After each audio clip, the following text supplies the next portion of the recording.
الحمد لله رب العالمين والصلاة والسلام على أشرف المرسلين وعلى آله وصحبه أجمعين. رب اشرح لي صدري ويسر لي أمري واحلل عقدة من لساني يفقهوا قولي. أعوذ بالله من الشيطان الرجيم. بسم الله الرحمن الرحيم. أومن كان ميتا فأحييناه وجعلنا له نورا يمشي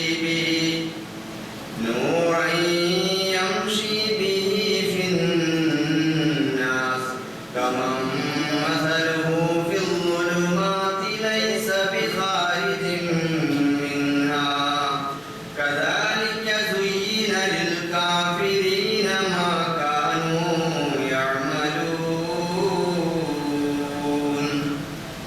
صدق الله العظيم. ബഹുമാന്യരായ സഹോദരന്മാരെ, സത്യവിശ്വാസികളെ, ജീവിതത്തിന്റെ എല്ലാ മേഖലകളിലും അല്ലാഹു സുബ്ഹാനഹു വ തആലയുടെ കിതാബും പ്രവാചകൻ സല്ലല്ലാഹു അലൈഹി വസല്ലമയുടെ ജീവിതചര്യയും മുറുകെ പിടിച്ചുകൊണ്ട് ജീവിക്കുവാൻ ഞാൻ എൻ്റെ സഹോദരങ്ങളോടെന്ന പോലെ എന്നോടും ഓർമ്മിപ്പിക്കുകയാണ്. കാര്യങ്ങൾ ശ്രദ്ധയോടെ കേൾക്കുകയും നല്ലത് മാത്രം പിൻപറ്റുകയും ചെയ്യുന്ന ചിന്തിക്കുന്ന സന്മാർഗദർശികളായ സജ്ജനങ്ങളിൽ അല്ലാഹു നാം ഏവരെയും ഉൾപ്പെടുത്തി അനുഗ്രഹിക്കുവാനാണ്. പരിശുദ്ധമായ റമദാൻ അതിൻ്റെ മൂന്നിലൊരു ഭാഗം പൂർത്തിയാക്കാൻ വെമ്പൽ കൊണ്ട് നിൽക്കുമ്പോൾ നമ്മൾ നമ്മെ തന്നെ വിചാരണയ്ക്ക് വിധേയമാക്കേണ്ട സന്ദർഭമാണ്. ഈ റമദാൻ ആഗതമാകുമ്പോൾ എനിക്ക് കൂടുതൽ മുൻ റമദാനുകളെക്കാൾ കൂടുതൽ സജീവമാകണം, നന്മകൾ ചെയ്യണം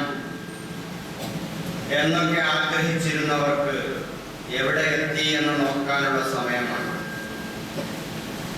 ഇതുവരെയും ശ്രദ്ധിക്കാത്തവർക്ക് ഇനി അവശേഷിക്കുന്ന എണ്ണപ്പെട്ട നാളുകൾ ജീവിതത്തിലെ നന്മകൾ ചെയ്തു കൂട്ടാൻ, വാരിക്കൂട്ടാനുള്ള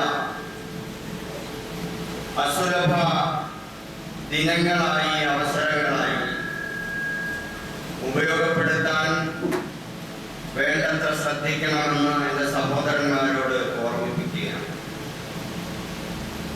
അല്ലാഹു സുബ്ഹാനഹു വ തആല ഈ പരിശുദ്ധമായ റമദാന്റെ എല്ലാവിധ അനുഗ്രഹങ്ങളും ഐശ്വര്യങ്ങളും അല്ലാഹു നാം ഓരോരുത്തർക്കും നൽകി അനുഗ്രഹിക്കുമാറാകട്ടെ. സഹോദരന്മാരെ, റമദാൻ എന്നത് അതിലെ ഏറ്റവും വലിയ സവിശേഷത എന്നത് നമുക്കറിയാം. ഖുർആൻ അവതരിപ്പിക്കപ്പെട്ടു എന്നതാണ്. ആ ഖുർആൻ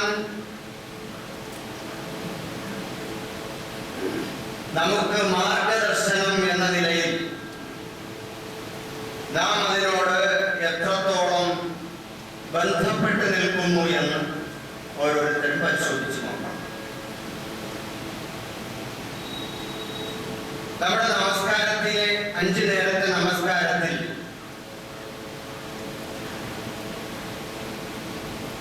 ആവർത്തിച്ച് അല്ലാഹുവിനോട് ചോദിക്കുന്ന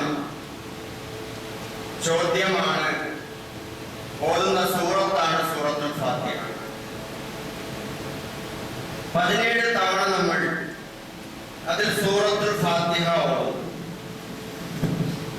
നമസ്കാരത്തിന് മുമ്പും പിമ്പുമുള്ള ശരാശരി സുന്നത്ത് നമസ്കാരക്കാരനായ ഒരു മുഅ്മിൻ 12 റക്അത്തുകൾ അങ്ങനെയും നമസ്കരിക്കുന്നു. പിന്നെ വിത്ർ നമസ്കരിക്കുന്നു. സുന്നത്ത് നമസ്കാരം ശീലമാക്കിയവർ പിന്നെയും ധാരാളം തഹജ്ജുദും ദുആയും ഒക്കെ ചെയ്യുന്നുണ്ടാവും. പക്ഷെ ഇവിടെ ഫർള് നമസ്കാരം, നമസ്കാരത്തിന് മുമ്പും പിമ്പുമുള്ള സുന്നത്ത് നമസ്കാരങ്ങളും വിത്ര നമസ്കാരവും ഒക്കെ നിർവഹിക്കുന്ന ഒരു ശരാശരി നമസ്കാരക്കാരനെ സംബന്ധിച്ചിടത്തോളം ഒരു ദിവസം 32 തവണ സൂറത്തുൽ ഫാത്തിഹ ഓതും. അങ്ങനെ ഒരു മാസത്തിലാകുമ്പോൾ 960 തവണ സൂറത്തുൽ ഫാത്തിഹ ഓതും. ഒരു കൊല്ലത്തിൽ 11,520 തവണ ഓതും. റമദാനിലെ തറാവീഹും കൂടി ചേർത്തുകൊണ്ടാകുമ്പോൾ 12,000-ലധികം തവണയാണ് സൂറത്തുൽ ഫാത്തിഹ ഒരു സത്യവിശ്വാസിയുടെ ജീവിതത്തിലൂടെ ശരാശരി കടന്നു പോകുന്നത്. ഇവിടെ ഒരു ചോദ്യം, എന്തിനാണ് ഇങ്ങനെ സൂറത്തുൽ ഫാത്തിഹ ഓതുന്നത്? നബി സല്ലല്ലാഹു അലൈഹി വസല്ലം പറഞ്ഞു, ലാ സ്വലാത്ത ലിമൻ ലം യഖറ ബിഫാത്തിഹത്തിൽ കിതാബ്. ഖുർആനിന്റെ ആമുഖമായ സൂറത്തുൽ ഫാത്തിഹ ഓതാത്തവൻ നമസ്കാരമില്ല. നമസ്കാരത്തിലെ ഫർളാണ് സൂറത്തുൽ ഫാത്തിഹ ഓതുക എന്ന്. അപ്പോൾ ഈ ഫാത്തിഹയുടെ പ്രത്യേകത എന്താണ്? അല്ലാഹു സുബ്ഹാനഹു വ തആല പറയുന്നത് കാണാം, വലഖദ് ആതൈനാക സബ്അൻ മിനൽ മസാനി വൽ ഖുർആനിൽ അദീം. താങ്കൾക്ക് നാം ആവർത്തിക്കപ്പെടുന്ന 7 വചനങ്ങൾ നൽകിയിരിക്കുന്നു, പരിശുദ്ധ ഖുർആനും നൽകിയിരിക്കുന്നു. അസ്സബഉൽ മസാനി, ആവർത്തിക്കപ്പെടുന്ന 7 അല്ലെങ്കിൽ സപ്ത ഖണ്ഡങ്ങൾ എന്നറിയപ്പെടുന്ന ഈ സംഗതി എന്താണ്? സൂറത്തുകളാണോ, ആയത്തുകളാണോ, മറ്റെന്തെങ്കിലുമാണോ? സഹാബാക്കൾ പല അഭിപ്രായങ്ങൾ അവർക്ക് മനസ്സിലായതിന്റെ അടിസ്ഥാനത്തിൽ രേഖപ്പെടുത്തിയിട്ടുണ്ട്. വലിയൊരു വിഭാഗം പണ്ഡിതന്മാരും പറഞ്ഞത് ആവർത്തിക്കപ്പെടുന്ന 7 എന്ന് പറഞ്ഞാൽ അത് 7 ആയത്തുകളാണ്, സൂറത്തുൽ ഫാത്തിഹയാണ് ഉദ്ദേശം. സൂറത്തുൽ ഫാത്തിഹ ആവർത്തിക്കപ്പെടുന്ന 7 ആയത്തുകളും ഖുർആനും നിങ്ങൾക്ക് നാം നൽകിയെന്നാണ്. ഖുർആൻ സൂറത്തുൽ ഫാത്തിഹ ഖുർആനിൽ പെട്ടതാണോ അല്ലേ എന്നൊക്കെയുള്ള ചർച്ചകളുണ്ട്. എങ്കിലും ഖുർആനിന്റെ ഭാഗം തന്നെയാണ് എന്നതാണ് പ്രബലമായ അഭിപ്രായം. ഖുർആനിന്റെ ആമുഖത്തിന്റെ സ്ഥാനമാണ് സൂറത്തുൽ ഫാത്തിഹയ്ക്കുള്ളത്. അൽ ഫാത്തിഹ എന്ന് പറഞ്ഞാൽ തന്നെ ആമുഖം എന്നാണല്ലോ. അപ്പൊ സഹോദരന്മാരെ, ഇവിടെ ഈ ആവർത്തിക്കപ്പെടുന്ന 7 സൂക്തങ്ങളിലൂടെ അല്ലെങ്കിൽ സൂറത്തുൽ ഫാത്തിഹയിലൂടെ നമ്മൾ അല്ലാഹുവിനോട് ആവശ്യപ്പെടുന്ന എന്താണ് അതിലൂടെയുള്ള നേട്ടം? സൂറത്തുൽ ഫാത്തിഹയ്ക്ക് അദ്ദുആ എന്നും അർത്ഥമുണ്ട്, എന്നും പേരുണ്ട്. ദുആ, പ്രാർത്ഥന എന്നും അതിന് പേരുണ്ട്. അപ്പൊ ഈ പ്രാർത്ഥന ഉള്ളടക്കം ചെയ്യപ്പെട്ടിരിക്കുന്ന ഈ സൂറത്തുൽ ഫാത്തിഹയിൽ എന്ത് പ്രാർത്ഥനയാണ് നമ്മൾ നടത്തുന്നത്? അത് അല്ലാഹു സുബ്ഹാനഹു വ തആലയുടെ മഹോന്നതമായ സ്ഥാനവും അവന്റെ വിശേഷണങ്ങളും എടുത്തോതിക്കൊണ്ട് പ്രപഞ്ചനാഥനായ അല്ലാഹുവിന് സകല സ്തുതികൾ. അവൻ കരുണാമയനാണ്, കരുണാനിധിയാണ്, പ്രതിഫലം നൽകുന്ന ദിവസത്തിന്റെ ഉടമസ്ഥനാണ് എന്ന് പറയുന്ന റബ്ബുൽ ആലമീൻ അർ-റഹ്മാനിർ റഹീം മാലിക് യൗമിദ്ദീൻ. ഈ 4 സുപ്രധാനമായ വിശേഷണങ്ങളിലൂടെ അല്ലാഹുവിനെ മനസ്സിൽ ധ്യാനിച്ചുകൊണ്ട് ആ സത്യവിശ്വാസി അല്ലാഹുവിനോട് ആവശ്യപ്പെടുന്നത്, അവനോട് പറയുന്ന ഒരു പ്രതിജ്ഞ എന്താ? ഇയ്യാക നഅ്ബുദു വ ഇയ്യാക നസ്തഈൻ. നിന്നെ മാത്രമേ ഞങ്ങൾ ആരാധിക്കൂ, നിനക്ക് മാത്രമേ ഞങ്ങൾ അടിമപ്പെടൂ, നിന്നോട് മാത്രമേ ഞങ്ങൾ സഹായം ചോദിക്കൂ എന്നാണ്. എന്താണ് ഒരു അടിമ എന്ന നിലയിൽ അല്ലാഹുവിൽ നിന്ന്, അവന്റെ യജമാനനായ പടച്ചവനിൽ നിന്ന് അവൻ ആവശ്യമായിട്ടുള്ളത്? ആഹാരം വേണം, വെള്ളം വേണം, വായു വേണം, വസ്ത്രം വേണം, ഔഷധം വേണം, പാർപ്പിടം വേണം,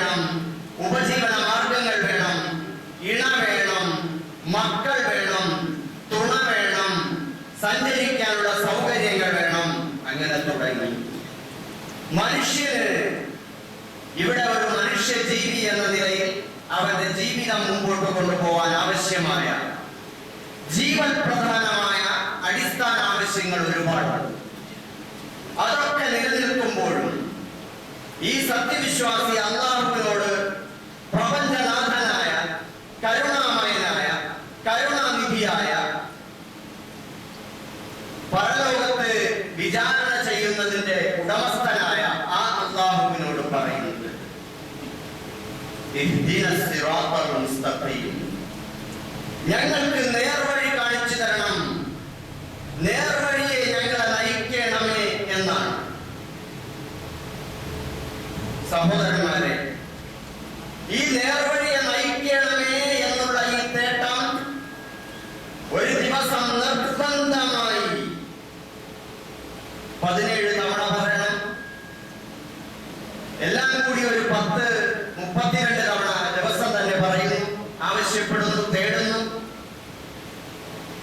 ഒരു കൊല്ലത്തിൽ എങ്ങനെ പോയാലും 10-12,000 തവണ ഇയാൾ ഈ തേട്ടമാണ് നടത്തുന്നത്.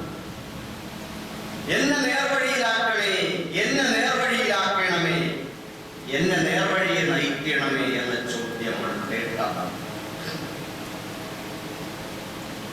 ഏതൊരു കാര്യവും സഫലമാവാൻ, നേടിയെടുക്കാൻ ഉള്ളറിഞ്ഞ തേട്ടം, അന്വേഷണം ആവശ്യമാണ്. നമ്മുടെ ഉള്ളം തട്ടിക്കൊണ്ടാണോ നമ്മൾ ഇത് പറയുന്നത് എന്നതാണ് പ്രധാനപ്പെട്ട ചോദ്യം. ഇത് നമ്മുടെ ഏറ്റവും വലിയ ആവശ്യമാണ്. എന്തുകൊണ്ട്? ഇത് നമ്മുടെ ഏറ്റവും വലിയ ആവശ്യമാണ്.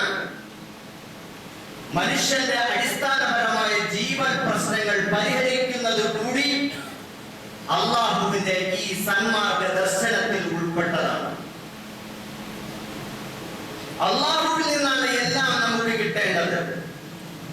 സകല ഐശ്വര്യങ്ങളുടെയും ദാതാവാണ് അല്ലാഹു. തബാറക്കല്ലദീ ബിയദിഹിൽ മുൽക് വഹുവ അലാ കുല്ലി ഷൈഇൻ ഖദീർ.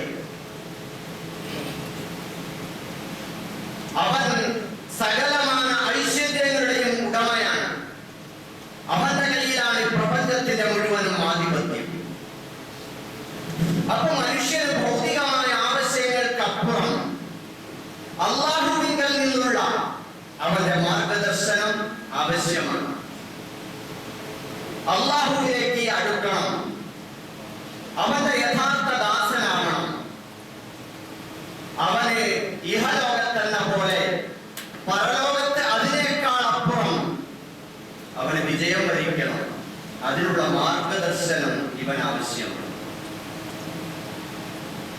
ഒരു മനുഷ്യൻ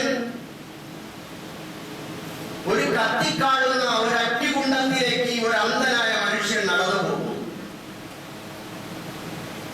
അയാളെ നമ്മൾ നോക്കിയിരിക്കുകയാണ്. അയാൾ പതുക്കെ പതുക്കെ വടിവെച്ച് തട്ടി ഈ അഗ്നികുണ്ഡത്തിന്റെ ആ ഗർത്തത്തിലേക്ക് ചെന്ന് വീഴാൻ പോവുകയാണ്. അയാളെ നമ്മൾ എന്ത് ചെയ്യും? കൈപിടിച്ച് തടയാൻ നോക്കും. ഇത് കാലാകാലം ആ നരകക്കുണ്ടിൽ മരിക്കാതെ കിടന്ന് വെന്തുരുകുന്ന ഒരവസ്ഥയാണെങ്കിലോ ആ അപകടത്തിന് വലിയ ഭീകരതയുണ്ട്. അവനെ രക്ഷിക്കാനുള്ള ശ്രമത്തിന് വലിയ ഊർജവും വെപ്രാളവും ഉണ്ടാകും. സഹോദരന്മാരെ, ഇതേപോലെ നമുക്ക് ഹിദായത്ത് എന്നത് ഈ ലോകത്ത് രക്ഷപ്പെടാൻ മാത്രമല്ല, ഒരിക്കലും മരിക്കാത്ത എന്നെന്നും നീണ്ടു നിൽക്കുന്ന മരണാനന്തര ജീവിതമുണ്ട്. അവിടെ അല്ലാഹുവിന്റെ വിചാരണയും സ്വർഗ നരകങ്ങളുമുണ്ട്. ഒന്നുകിൽ കാലാകാല നാശം, നരകം, കത്തിക്കാളുന്ന പെരും ദുരന്തം, അതല്ലെങ്കിൽ അവന് കാലാകാല സുഖജീവിതം, സ്വർഗം. ഈ രണ്ടാമൊരു ജീവിതമുണ്ട്. ആ ജീവിതമാണ് അവർ വിജയകരമായി തീരേണ്ടത്. അതിലേക്കുള്ള ഒരു മാർഗദർശനം. ആ മാർഗദർശനമാണ് നമ്മൾ അല്ലാഹുവിനോട് ആവശ്യപ്പെടുന്നത്. ആ മാർഗദർശനം നമുക്ക് കിട്ടിയാൽ നമ്മൾ സൗഭാഗ്യവാന്മാർ. ഇതാണ് നിങ്ങൾ ചോദിക്കേണ്ടതെന്ന് അല്ല തന്നെ, നമ്മളെ സൃഷ്ടിച്ച സൃഷ്ടാവായ പടച്ചവൻ തന്നെ നമ്മുടെ ഏറ്റവും വലിയ ആവശ്യം ഇതായിരിക്കണം.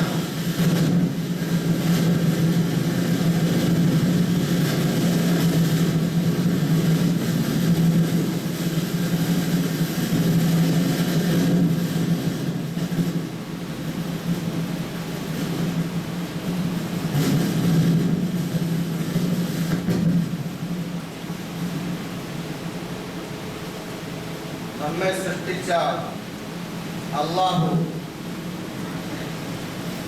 നമ്മുടെ ആവശ്യം എന്തായിരിക്കണം എന്ന് നമുക്ക് മനസ്സിലാക്കി തന്നുകൊണ്ട് നമ്മെ ചോദിപ്പിക്കാൻ പ്രേരിപ്പിക്കുകയാണ്. അല്ലാഹുവിനോട് നമ്മൾ അങ്ങനെ ചോദിച്ചുകൊണ്ടേയിരിക്കുന്നു. ഹിദായത്ത്, നിന്റെ മാർഗദർശനം അല്ലാഹുവേ എനിക്ക് നൽകണമേ എന്ന്. സഹോദരന്മാരെ, അങ്ങനെ അല്ലാഹു അതിന് ഉത്തരം നൽകി. ഈ ആവർത്തിക്കപ്പെടുന്ന 7 ആയത്തുകളിലൂടെ വലിയ ഒരു തേട്ടം അല്ലാഹുവിനോട് നടത്തിയിട്ട് അല്ലാഹ് എന്ത് ചെയ്യുന്നു? അതിന് നമുക്ക് ഉത്തരം തന്നിരിക്കുന്നു. എവിടെയാണ് ആ ഉത്തരമുള്ളത്? നിങ്ങൾ കണ്ടിട്ടുണ്ടോ? സൂറത്തുൽ ഫാത്തിഹ അവസാനിക്കുമ്പോ, ആ മുസ്ഹഫിൽ സൂറത്തുൽ ഫാത്തിഹ അവസാനിക്കുമ്പോ തൊട്ടടുത്ത് തുടങ്ങുന്ന സൂറത്ത് ഏതാണ്? സൂറത്തുൽ ബഖറ. ആ സൂറത്തുൽ ബഖറ തുടങ്ങുന്നത് എങ്ങനെയാണ്? അലിഫ് ലാം മീം ദാലിക്കൽ കിതാബു ലാ റൈബ ഫീഹി ഹുദൽ ലിൽ മുത്തഖീൻ. അതാണ് ഗ്രന്ഥം. നിങ്ങൾ ചോദിച്ച ചോദ്യത്തിന്റെ ഉത്തരം അതാ, ആ ഗ്രന്ഥമാണ്. ദാലിക്കൽ കിതാബ്. ഇമാം ബൈളാവി പോലുള്ളവർ അത് വിശദീകരിച്ചു തരുന്നു. ലാ റൈബ ഫീഹി, ഒരു സംശയവും വേണ്ട. നിങ്ങൾക്ക് എന്താ സംശയം? നിങ്ങൾ അല്ലാഹുവിനോട് ഹിദായത്തല്ലേ ചോദിച്ചത്? നിങ്ങൾ അല്ലാഹുവിനോട് നേർവഴിയല്ലേ ചോദിച്ചത്? ഒരു സന്ദേഹവും വേണ്ട നിങ്ങൾക്ക്. ഹുദൽ ലിൽ മുത്തഖീൻ, ഈ ഖുർആൻ നിങ്ങൾ ചോദിച്ച ഹുദയാണ്, സന്മാർഗ ദർശനമാണ്. അത് എല്ലാവർക്കും ആവൂല. കണ്ട പുസ്തകങ്ങളെ വാങ്ങിക്കൂട്ടുന്നത് പോലെ, വായിച്ചു കൂട്ടുന്നത് പോലെ, കണ്ട ഏതെങ്കിലും ടെക്സ്റ്റുകളൊക്കെ വായിച്ചു തീർക്കുന്നത് പോലെ നിങ്ങൾക്ക് അങ്ങനെ ഖുർആനിനെ വായിച്ച് തള്ളാനാവുകയില്ല. മറിച്ച് അതിനെ കൊള്ളാനുള്ള ഉദ്ദേശത്തോടെ വായിക്കണം. അതിനെ സൂക്ഷ്മത പാലിക്കുന്നവർക്കാണ്, മുത്തഖീങ്ങൾക്കാണ് ആ ഖുർആൻ മാർഗദർശനമാകുന്നത്. സഹോദരന്മാരെ, ഈ ഖുർആൻ അവതരിച്ച മാസമാണ് റമദാൻ എന്ന നിലയിൽ ഖുർആൻ മാർഗദർശനമാകണമെങ്കിൽ നമുക്ക് എന്ത് വേണം? തഖ്വ വേണം. പടച്ചവനിലേക്കൊന്ന് തിരിയണം, അവനെ ഒന്ന് ശ്രദ്ധിക്കണം, അവൻ പറയുന്നത് കേൾക്കാനുള്ള സന്നദ്ധത വേണം. അതുകൊണ്ടാണ് നോമ്പ് പിടിക്കാൻ പറഞ്ഞത്. നോമ്പ് പിടിക്കാൻ പറഞ്ഞത് എന്തിനാ?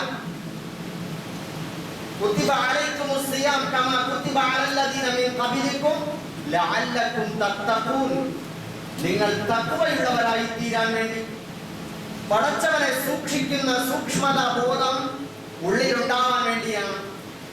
ആ സൂക്ഷ്മതാ ബോധം തഖ്വയുണ്ടായാൽ ഹുദൽ ലിൽ മുത്തഖീൻ, ഈ ഖുർആൻ അങ്ങനെയുള്ള പടച്ചവനെ സൂക്ഷിക്കാൻ വേണ്ടി റമദാനിലൂടെ തൽപരനായിട്ടുള്ള, സന്നദ്ധനായിട്ടുള്ള സഹോദരന് വേണ്ടിയുള്ളതാണ്, സഹോദരിക്ക് വേണ്ടിയുള്ളതാണ് ഖുർആൻ. അത് അവർക്ക് വഴികാട്ടിയായി മാറും. അല്ലാതെ ഖുർആൻ അടച്ചു വെച്ചുകൊണ്ട് വഴി തേടുന്ന ആളുകൾക്കുള്ളതല്ല. നമ്മൾ കാശ്മീർ, ഭൂമിയിലെ സ്വർഗം എന്ന് വിശേഷിപ്പിക്കപ്പെടുന്ന കാശ്മീരിലേക്ക് ഒരു വിനോദയാത്ര പോകും. നമ്മുടെ സുഹൃത്തിനോട് കാശ്മീരിലേക്കുള്ള ഗൂഗിൾ മാപ്പ് അയച്ചു തരാൻ നമ്മൾ ആവശ്യപ്പെട്ടു. കാശ്മീരിൽ നിന്നുള്ള സുഹൃത്ത് ഒരു ലൊക്കേഷൻ അയച്ചു തന്നു. പക്ഷെ നമ്മൾ വീണ്ടും അന്വേഷിച്ചു കൊണ്ടിരിക്കുന്ന ആളുകളോട് ഓരോ ടൗണിൽ എത്തുമ്പോഴും നമ്മൾ ഗ്ലാസ് താഴ്ത്തിയിട്ട് ആളുകളോട് ചോദിക്കുന്നു, കാശ്മീരിലേക്കുള്ള വഴി ഏതാണ്? നിങ്ങൾ നിങ്ങളുടെ സുഹൃത്തിനോട് ചോദിച്ചിട്ടുണ്ട്, ഏത് വഴിയാണ് പോകേണ്ടതെന്ന് കൃത്യമായ ഗൂഗിൾ മാപ്പ് നിങ്ങൾക്ക് തന്നിട്ടുണ്ട്. നിങ്ങളത് തുറക്കുന്നില്ല, നിങ്ങൾ പരിശോധിക്കുന്നില്ല, ആ റൂട്ട് നിങ്ങൾ ലക്ഷ്യം വെച്ച് പോകുന്നില്ല. നിങ്ങൾ പിന്നെയും പിന്നെയും ആളുകളോട് ചോദിക്കുകയാണ്. ആളുകൾ പലതരത്തിലുള്ള വഴികൾ പറഞ്ഞതെന്ന് നിങ്ങൾ അവിടെയും ഇവിടെയും ചുറ്റിക്കറങ്ങുകയാണ്. നിങ്ങൾ വഴിതെറ്റി ഒരുപാട് ദൂരം പോയിട്ട് വീണ്ടും തിരികെ വരേണ്ടി വരികയാണ്. അതേപോലെ പരിശുദ്ധ ഖുർആൻ നമ്മൾ അല്ലാഹുവിനോട് ഞങ്ങളെ നേർമാർഗത്തിലാക്കണമേ ആക്കണമേ എന്ന നിരന്തരമായ തേട്ടമാണ്. അപ്പോഴാണ് അല്ലാഹുവിൽ നിന്നുള്ള ആ മാർഗദർശനം വന്നത്. ലഖദ് യാ അയ്യുഹന്നാസ് ഖദ് ജാഅതുക്കും മൗഇളത്തും മിർ റബ്ബിക്കും. അല്ലയോ ജനങ്ങളെ, നിങ്ങൾക്ക് നിങ്ങളുടെ റബ്ബിൽ നിന്നുള്ള സതുപദേശം സമാഗതമായിരിക്കുകയാണ്. വശിഫാഉൻ ലിമാ ഫിസ്സുദൂർ. നിങ്ങളുടെ മനസ്സുകൾക്ക് ശമനമായിട്ട് അല്ലാഹുവിങ്കൽ നിന്നുള്ള ആ മാർഗദർശനം വന്നിരിക്കുകയാണ്. വഹുദൻ വറഹ്മത്തുൽ ലിൽ മുഅ്മിനീൻ. അത് സന്മാർഗ ദർശനമാണ്, വഴികാട്ടിയാണ്, അത് കാരുണ്യമാണ് മുഅ്മിനീങ്ങൾക്ക് എല്ലാവർക്കും. അപ്പോൾ അല്ലാഹുവിൽ നിന്ന് നമുക്ക് നല്ല ഒരു ഉപദേശം വന്നിട്ടുണ്ട്.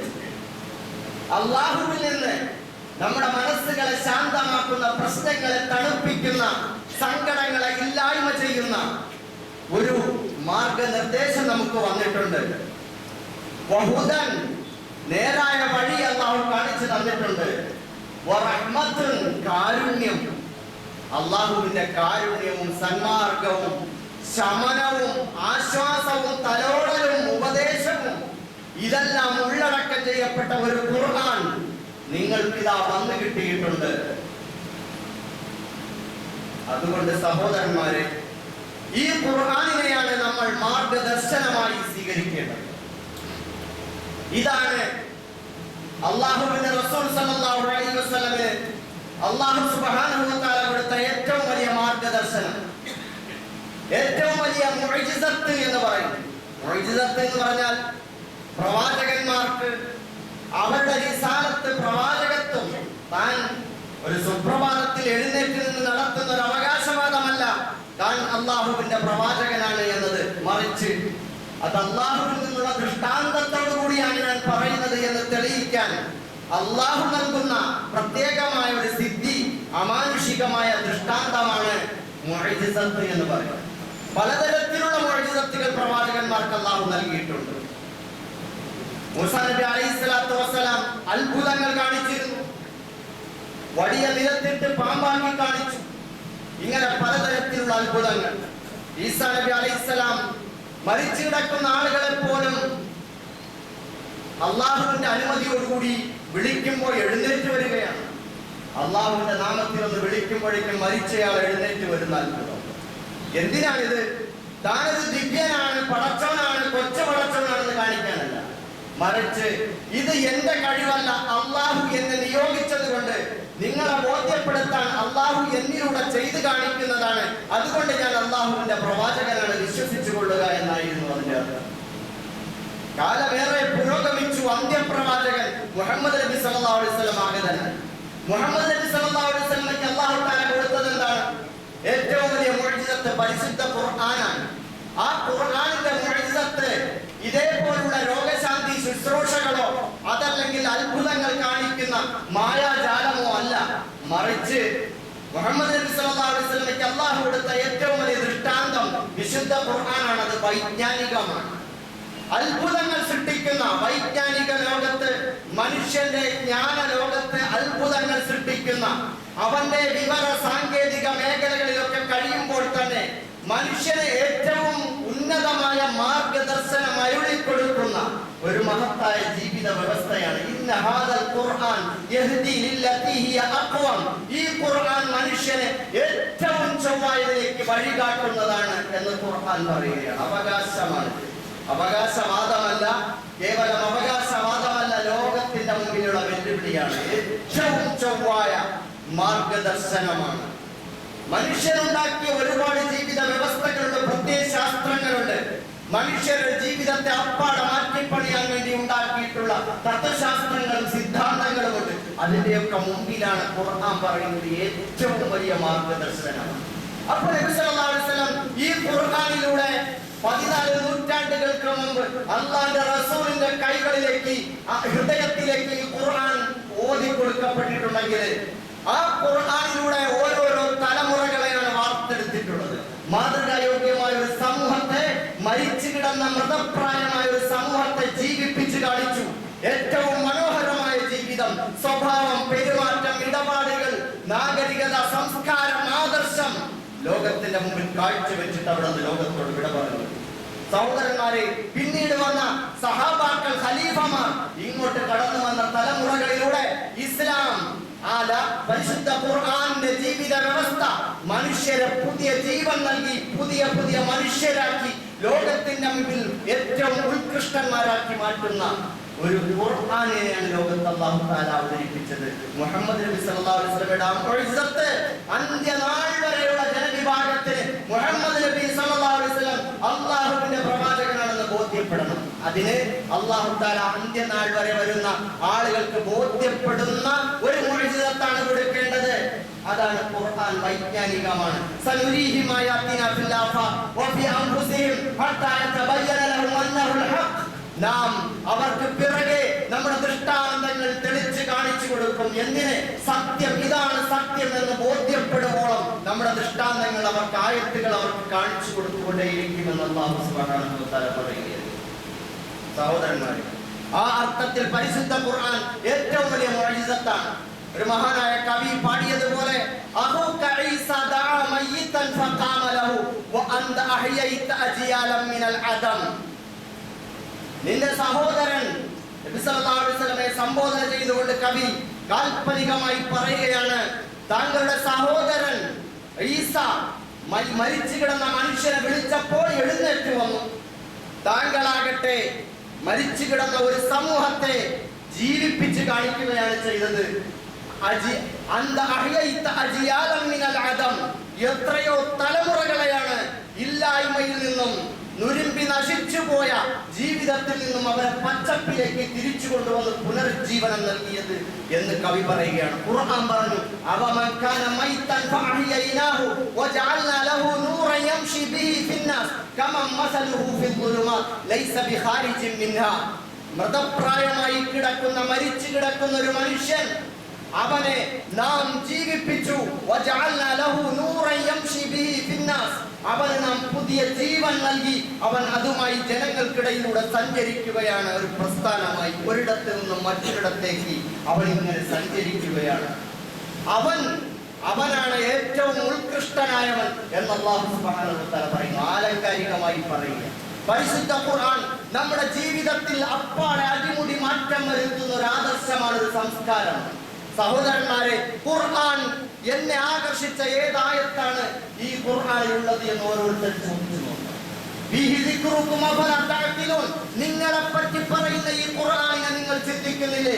എന്നെ പറ്റി, നിങ്ങൾ ഓരോരുത്തരെ പറ്റി ആ ഖുർആൻ സംസാരിക്കുന്നുണ്ട്. നാം ഏത് കൂട്ടത്തിൽപ്പെടും? ഖുർആനിൽ ഒരുപാട് കൂട്ടങ്ങളുണ്ട്. മുനാഫിക്കുകളുണ്ട്, മുഅ്മിനീങ്ങളുണ്ട്, കാഫിറുകളുണ്ട്, അതുപോലെ സ്വർഗത്തിൽ കിടക്കുന്നവർ, നരകത്തിൽ കിടക്കുന്നവർ, പാതിരാ പ്രാർത്ഥന നടത്തുന്നവർ, സ്വർഗത്തിനും നരകത്തിനും ഇടയിൽ കഴിയുന്ന ആറാഫുകാർ, അതുപോലെ മനുഷ്യരെ പറ്റിച്ചിട്ട് പുരോഹിതന്മാരായി വാണരുളിയവര്, നേതാക്കന്മാരായി കഴിഞ്ഞിരുന്നവര്, അക്രമം നടത്തിയിരുന്നവര്, ഒരുപാട് തരം ആളുകള്, വെപ്രാളം കൊള്ളുന്ന അവസ്ഥകളെ ചിത്രീകരിച്ച് കാണിക്കുന്നുണ്ട് ഖുർആൻ. നമുക്ക് നോക്കാം നമ്മൾ ഏത് കൂട്ടത്തിലാണ് അവിടെ ഉള്ളത് എന്ന് നമുക്ക് പരിശോധിച്ച് നോക്കാൻ കഴിയും. മഹാനായ അഹ്നഫ് ഇബ്നു ഖൈസ് റളിയല്ലാഹു അൻഹു ഈ ആയത്ത് വെച്ചിട്ട് ഇങ്ങനെ പരിശോധിക്കുകയായിരുന്നു, ഞാൻ ഏത് കൂട്ടത്തിലാണുള്ളത് എന്ന്. ഞാൻ അവസാനിപ്പിക്കുകയാണ്, നമ്മുടെ സമയം അവസാനിച്ചു. സഹോദരന്മാരെ, അതുകൊണ്ട് നമുക്ക് പരിശുദ്ധ ഖുർആൻ നമ്മുടെ വഴികാട്ടിയാകണം. നാളെ ഖബറിൽ ചെല്ലുമ്പോൾ നമ്മളോട് ചോദിക്കും, ഇമാമു, നിന്റെ ഇമാം ആരാണ്? എന്താണ് നിന്നെ വഴി നടത്തിയത്? നിന്റെ വഴികാട്ടിയാരെന്ന് ചോദിച്ചാൽ ഖുർആനു ഇമാമി എന്ന് പറയാൻ നമുക്ക് കഴിയണമെങ്കിൽ, എന്നെ നയിച്ചത് പരിശുദ്ധ ഖുർആനാണ് എന്ന് പറയാൻ കഴിയണമെങ്കിൽ, ഒരാദർശശാലിയായ ഒരു സത്യവിശ്വാസിയുടെ കയ്യിലുള്ള കൈപ്പുസ്തകം പോലെ ഖുർആനിന്റെ ആശയങ്ങൾ നെഞ്ചോട് ചേർത്ത് പിടിച്ച് നടക്കാൻ കഴിയണം. അവൻ തുറന്നു വെച്ച് സംസാരിക്കും. മറ്റുള്ളവരുടെ മുമ്പിൽ കണ്ടോ ഖുർആന്റെ ഈ ആയത്ത് കണ്ടോ, ആ ആയത്ത് കണ്ടോ, അതിൽ ആശയം കണ്ടോ, ഇതൊക്കെയല്ലേ നമുക്ക് വേണ്ടത് എന്ന് പറഞ്ഞ് ഓരോരുത്തരും 1000 നാവുകളിൽ വാചാലമാകുന്ന കാഴ്ചകൾ ആദർശശാലികളായ മുസ്ലിമീങ്ങളുടെ ഇടയിൽ ഉണ്ടാകണം. അങ്ങനെ ആകുമ്പോഴാണ് നമ്മൾ ഖുർആനിനൊപ്പം സഞ്ചരിക്കുന്നവരാകുന്നത്. നിങ്ങൾ കണ്ടിട്ടില്ലേ, ഊണിലും ഉറക്കത്തിലും ബൈബിൾ കൊണ്ടു നടക്കുന്നവർ, കമ്മ്യൂണിസ്റ്റ് മാനിഫെസ്റ്റോകൾ കൊണ്ടു നടക്കുന്നവർ, അല്ലെങ്കിൽ അവരുടെ ആശയങ്ങളും അവരുടെ ആദർശങ്ങളും കൊണ്ടു നടക്കുന്നവർ, ചുരുട്ടിപ്പിടിച്ച പുസ്തകങ്ങളും അതേപോലെ തന്നെ മൊബൈലിലെ ഓരോ ഡാറ്റകളും കൊണ്ട് നടക്കുന്നവർ, അവരുടെ ആശയങ്ങൾ പ്രചരിപ്പിക്കാൻ, അത് നെഞ്ചോട് ചേർത്ത് പിടിക്കാൻ, തെളിവുകൾ കാണിക്കാൻ. ഈ ലോകത്ത് മനുഷ്യൻ വഴിതെറ്റുമ്പോ നമുക്ക് ഖുർആന്റെ പക്ഷത്തേക്ക് ചേർന്ന് നിൽക്കാൻ നമുക്ക് ആശയമുണ്ടാകണം, നമുക്ക് ആദർശമുണ്ടാകണം, നമുക്ക് സംസ്കാരം ഉണ്ടാകണം. അത് ഖുർആനിന്റേതാകണം. ആ ഖുർആനിന്റെ ആശയത്തെ നാവെടുത്ത് ഉയർത്തിപ്പിടിക്കാൻ നമുക്ക് സാധിക്കണം സഹോദരന്മാരെ. അപ്പോഴാണ് നമ്മൾ യഥാർത്ഥ മുഅ്മിനീങ്ങളാകുന്നത്. അപ്പോഴാണ് നമ്മുടെ നോമ്പ് നമുക്ക് വേണ്ടി ശുപാർശ നിൽക്കുന്നത്. നാളെ നോമ്പും ഖുർആനും അല്ലാഹുവിന്റെ മുമ്പിൽ ശുപാർശ നിൽക്കുമെന്ന് നമുക്ക് അനുകൂലമായിട്ടോ പ്രതികൂലമായിട്ടോ സാക്ഷി നിൽക്കുമെന്ന് റസൂലുള്ളാഹി സ്വല്ലല്ലാഹു അലൈഹി വസല്ലം. നമുക്ക് അനുകൂലമായി സാക്ഷി നിൽക്കുന്ന ആ പരിശുദ്ധ ഖുർആൻ നമ്മളിൽ നിന്ന് രൂപമെടുക്കട്ടെ. അല്ലാഹു നമ്മെ എല്ലാവരെയും സഹായിക്കുമാറാകട്ടെ. പരിശുദ്ധ ഖുർആനിനൊപ്പം ജീവിക്കാൻ, ആ ഖുർആനിന്റെ വക്താക്കളായി ഈ ലോകത്ത് ആദർശ ജീവിതം നയിക്കാൻ, നാളെ പരലോകത്ത് ഖുർആന്റെ അഹ്ലുകാരിൽ ഒരുമിച്ച് കൂട്ടപ്പെടാൻ അല്ലാഹു നമ്മേവരെയും സഹായിക്കുമാറാകട്ടെ. റബ്ബനാ തഖബ്ബൽ മിന്നാ ഇന്നക അന്ത സമീഉൽ അലീം വതുബ് അലൈനാ ഇന്നക അന്ത തവ്വാബുർ റഹീം.